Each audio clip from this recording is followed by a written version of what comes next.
Hey y'all, so I just wanted to give you a quick update. Now, I put out a post a while ago, more than once I believe, in regards to reading the food labels and what it is that you're eating. I mean, just to be aware of what it is that you're eating. And I just wanted to reiterate that. Now, the thing is that there's a lot of changes that are coming around the corner in regards to our food supply and other things that are recommended to put inside of our bodies.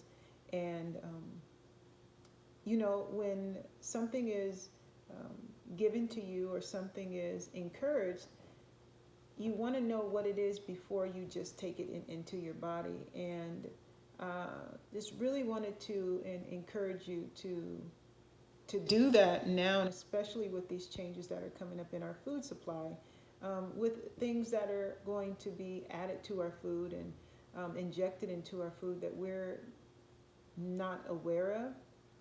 And the thing is that there's no requirement for it to be listed. And I wanted to also bring to your attention that even now, with the additives that we have in the foods, what I mentioned previously was to really look up and research these foods, or buy things that you understand, in which you understand the label. So if you purchase something and there's tons of items on the list that you don't understand, then you might not want to put it in your body. And I think that we have this concept or idea that, oh, if it's on the shelf, it's regulated by the FDA, therefore it is okay to put in our bodies. We assume that, well, something's not going to be regulated if, or something is not going to be allowed to or it's not going to be allowed for something to be put in our food if it's not good for us, or if it's harmful. And unfortunately, that's not the case. There are changes, and even if we look at maybe the past 150 and even 30 years, there's been an acceleration of numerous health conditions such as cancer and diabetes and heart disease. So all these metabolic issues with diseases in our body that are now accelerating, like at a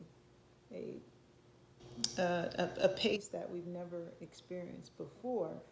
And we have to understand that, things just don't happen without there being a cause. Also, we want to understand that there's things externally that affect our bodies, things that are already in the atmosphere, in our environment, that are toxic, things that are in the things that we use, even the cups that we drink out of, or the bags that we use to carry our groceries. And these type of toxins, or the foods that the packages that our foods are wrapped in, that are allowed to be put in our the packaging, and they are going into our food. So there's things, externally, that are going into our system. And the issue here is that when it is something from the outside trying to come into our body has a way of defending it. Like, our body is always defending its its ability to function and to stay in homeostasis, for everything to work and operate and stay in balance the way it's supposed to be. But it's different when something is going into your body, like you're putting something into your body. That's changing your structure. That's changing what your body has, the tools that your body has, in order to be able to fight off those external things that are coming in.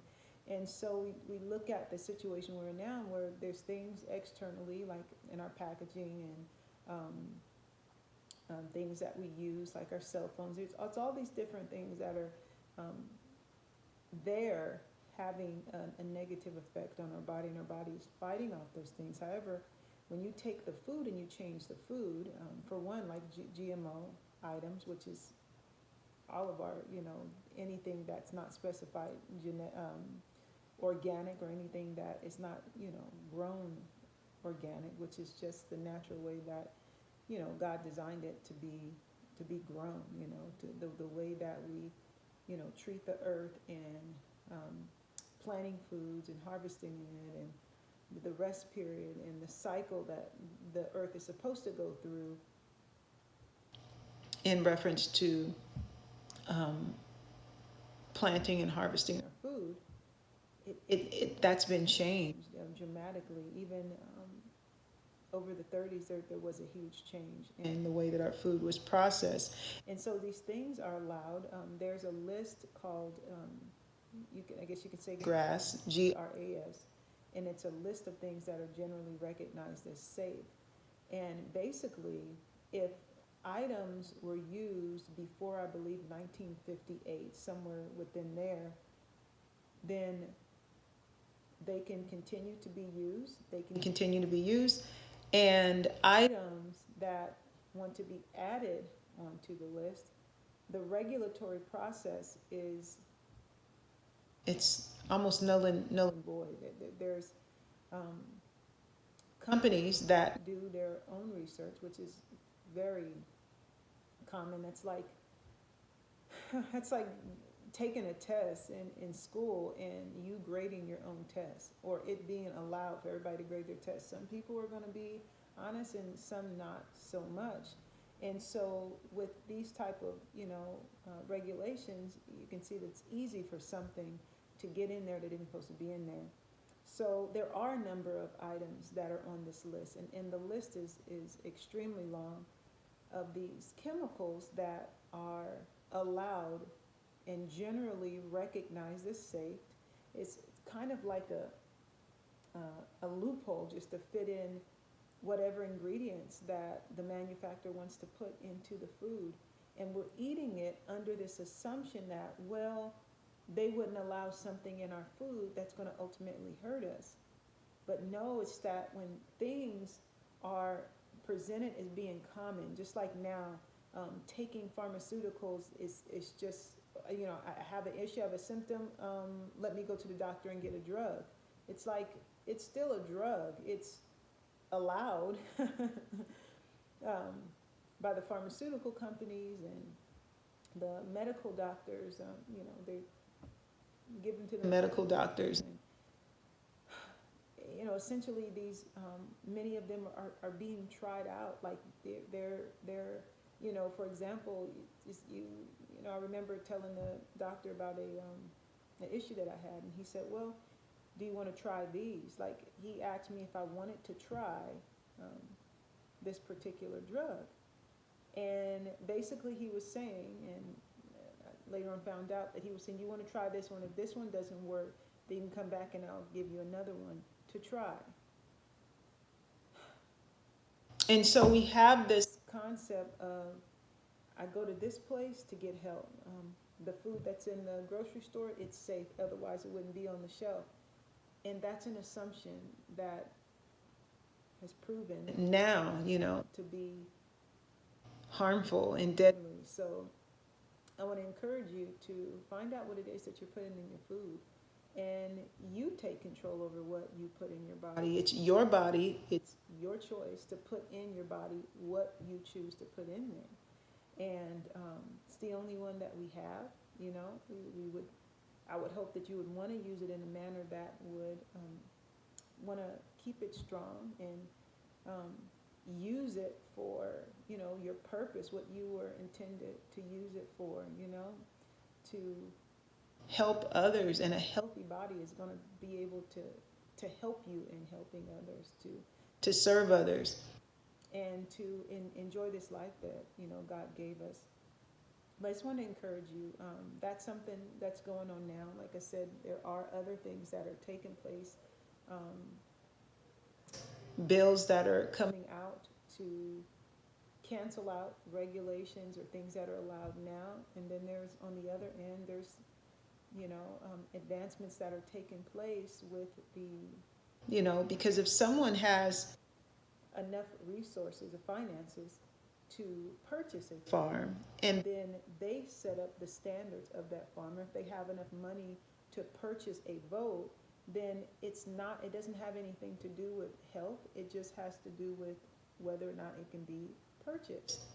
And so, unfortunately, there's many things that have been purchased, and we, the population, have been suffering, as we can see with our health in society today. So I just wanted to encourage you to be proactive in doing that.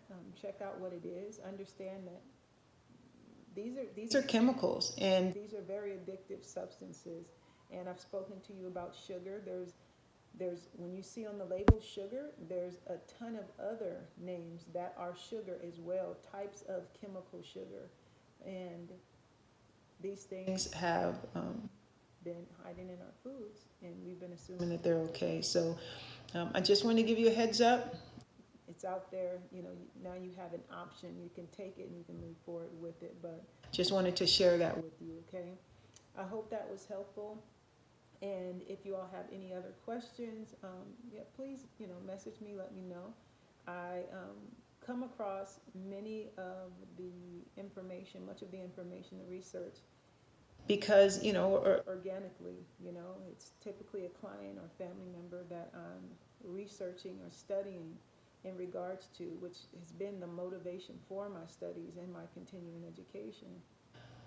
The health of my family from such a young age, and it's just something that I really have a passion for. So any question that I don't have the answer to, I trust that God will lead me in the way in which I need to go in order to be able to help myself and others. So let me know what questions you have in regards to health, fitness, whatever it might be, in regards to living healthier, and I'll do my best to get an answer for you, okay?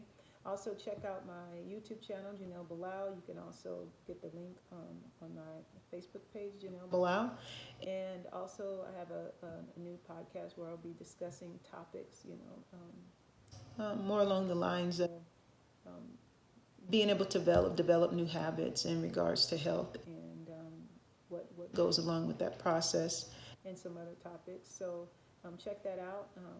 I want to make sure that I'm able to present you with some information that I found to be really helpful over the 20 years, and some things that I really feel like God has put on my heart to do. I want to put that out there for you all. So it was good talking to you. Thank you for taking some time to listen. I pray that you're getting stronger and stronger and better in your health, as I am for myself. So take care, have a good day, and God bless you.